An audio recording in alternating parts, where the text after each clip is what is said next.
छत्रपती संभाजीनगरमध्ये बिल्डरची महिलांवर दादागिरी। महिलांच्या अंगावर जेसीबी घालण्याचा प्रयत्न केला असा आरोप होतो। अवैधरित्या रस्ता करणाऱ्या बिल्डरला अडवण्याचा महिलांनी प्रयत्न केला। बिल्डरकडून महिलांना अर्वाच्य भाषेत शिवीगाळ करण्यात आली।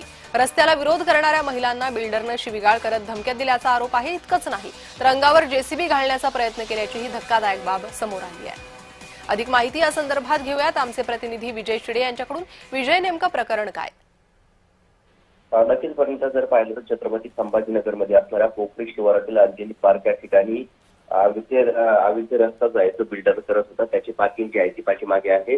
मात्र या गट नंबर मधून कुठेही रस्ता नसतानाही बिल्डरने सातबारावरती खाडाखोड करत गट नंबर 64 मधून जे आहे ते अधिकृत रस्ता दाखवला होता आणि या रस्त्याला विरोध करण्यासाठी थेट महिला ज्या आहेत त्या रस्त्यावरती उतरल्या। त्या महिलांनी या जेसीबीला विरोध केला असता त्या बिल्डरकडून थेट महिलांना अर्वाच्य भाषेमध्ये शिवीगाळ करण्यात आली। त्यानंतर जेसीबी सुद्धा महिलांच्या अंगावरती घालण्यात आला। जवळपास 40 ते 45 महिला ज्या आहेत त्या या ठिकाणी होत्या आणि त्या महिलांना जीवे मारण्याची धमकी देखील या बिल्डरकडून देण्यात आलेली। या प्रकरणी आता चिंचवड पोलीस ठाण्यामध्ये 5 बिल्डर पार्टनरवरती जे आहेत आता गुन्हा देखील दाखल झालेला आहे। पोलीस याचा तपास करत आहेत। जी विजय, धन्यवाद या माहितीसाठी।